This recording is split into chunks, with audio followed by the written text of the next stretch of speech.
Olá, meu nome é Paulo Machado, sou professor de língua portuguesa. Hoje estamos encerrando a série de videoaulas tratando do texto dramático, texto de teatro. Na primeira videoaula nós falamos, na primeira e na segunda videoaula nós tratamos dos aspectos formais do texto de teatro. Na segunda aula nós falamos do aspecto literário e das origens do teatro. Nessa aula nós iremos falar sobre os aspectos do texto teatral referentes à produção de texto. O texto teatral, ele pertence a um conjunto, a uma tipologia chamada de narração. A narração que nada mais é do que contar alguma coisa. Existe, além do teatro, outros gêneros que também pertencem ao tipo narrativo.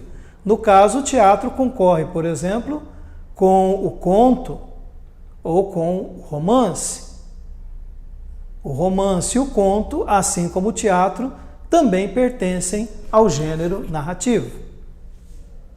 Aqui nós temos a divisão de uma narração pelos momentos, porque o texto narrativo ele obedece um ordenamento de momentos, começando pela apresentação, que é onde no texto narrativo se situam quem são os personagens, aonde que a narração acontece, em que tempo que ela acontece. Depois disso vem, depois da apresentação, nós temos a complicação. Na complicação, algum fato vai acontecer, tirando aquela história que vinha tão normal da sua normalidade, gerando essa narrativa. Após a complicação, nós temos a trama propriamente dita, que é o acontecer, a sequência de acontecimentos que vai compor essa história. E finalmente nós temos o clímax, que é onde a história entra num momento de tensão maior, onde tudo vai se resolver, onde tudo vai se esclarecer, depende muito da situação, e o desenlace, que é o final da história, onde tudo volta a uma normalidade. Eu trouxe para vocês um texto chamado Poço das Rãs. Nesse texto, que é um texto narrativo, uma pequena fábula, nós vamos identificar esses momentos. A introdução. Havia um grande número de rãs que sempre ia se divertir na floresta. Todas elas cantavam e pulavam até a noite cair. Elas riam bastante e nada as separava. Então aí nós estamos percebendo quem são os personagens, são as rãs, são animais, na floresta que tudo isso acontece, elas formam um grupo. E aí vem o quê? Vem a complicação. Um dia, em um de seus passeios habituais, elas foram conhecer uma floresta nova. Estavam brincando, quando 3 delas caíram em um poço profundo que ninguém havia notado. As outras ficaram espantadas. Olharam para o fundo do poço e viram que era muito profundo. Nós as perdemos, disseram. Vamos ver como é que fica a trama a partir daqui.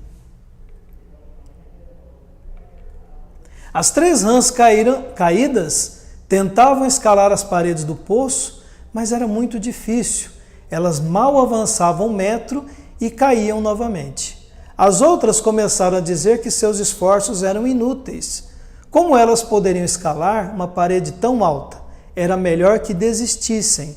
Não havia nada a fazer. Então essa é a trama, uma pequena trama, mas que desenvolve a partir daquela complicação. Agora nós vamos para o clímax.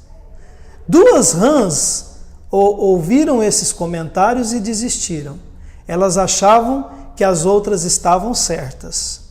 A 3ª rã, por outro lado, continuou subindo e caindo, mas depois de algumas horas conseguiu chegar à superfície. Olha só, o clímax, que tensão, né? Aquela pobre rã subindo as paredes, caindo, tentando subir novamente e caindo. Então isso é que nós chamamos de clímax.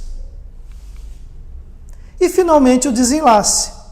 As outras ficaram surpresas. Uma delas perguntou: como você conseguiu? Mas a rã não respondeu. Era surda.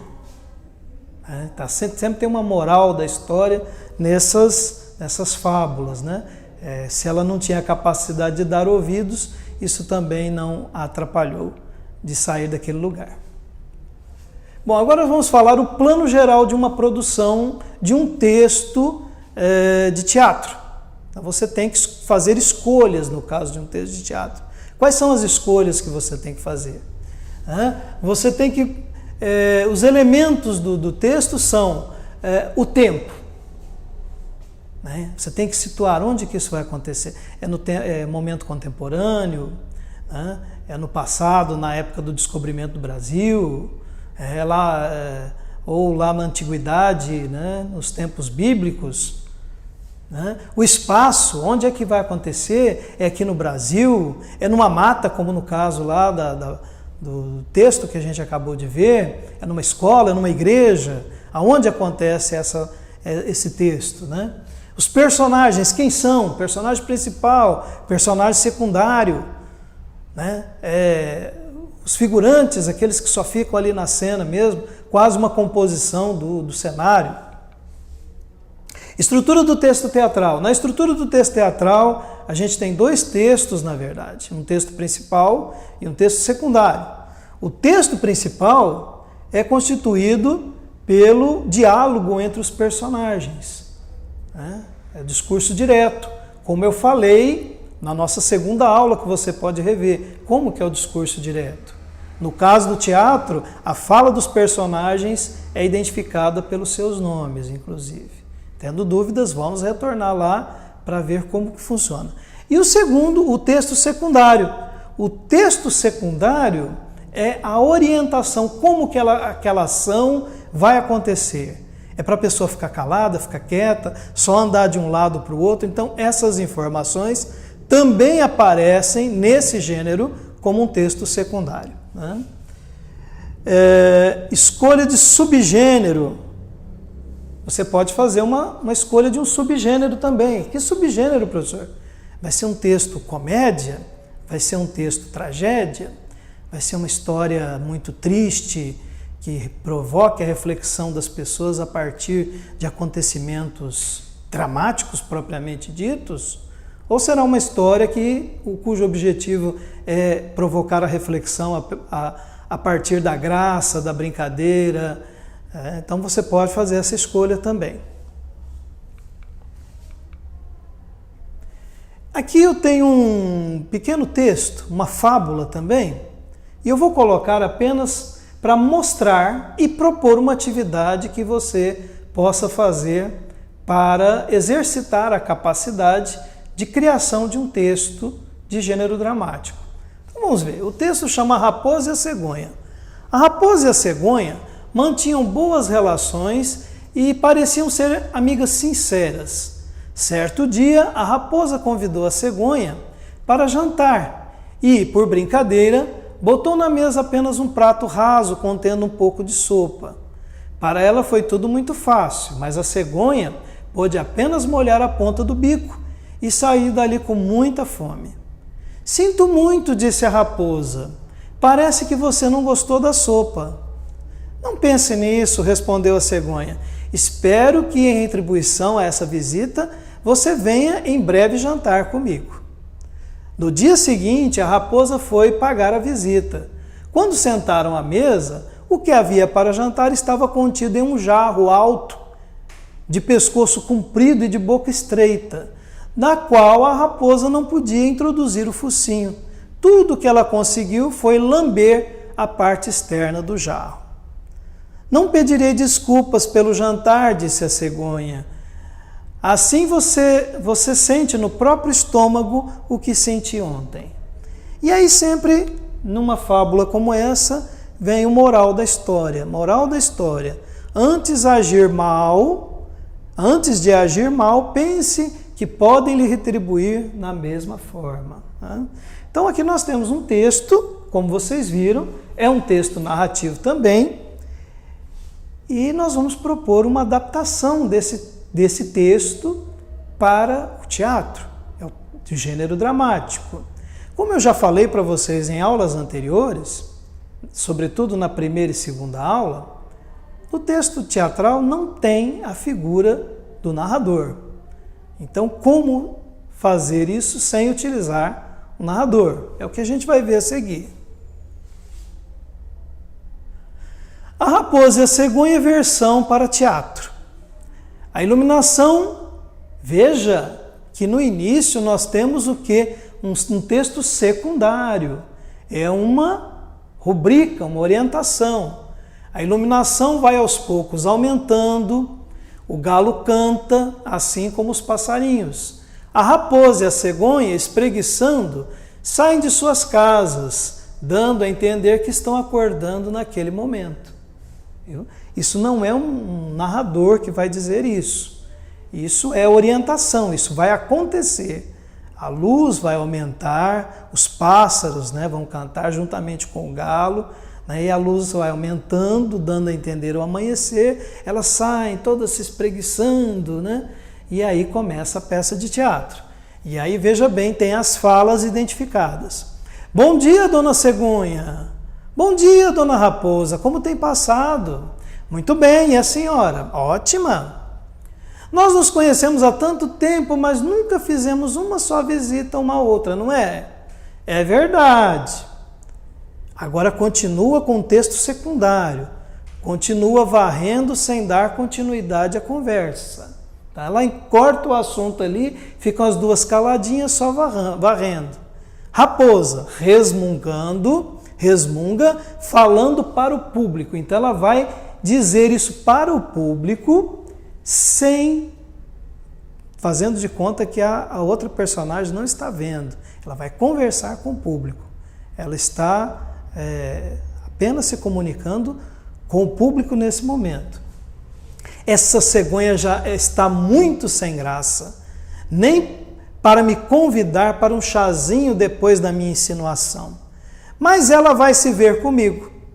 E aí ela não fala mais com o público e ela fala com a cegonha. Dona Cegonha, vem almoçar comigo hoje. Cegonha, hoje? Sim, hoje.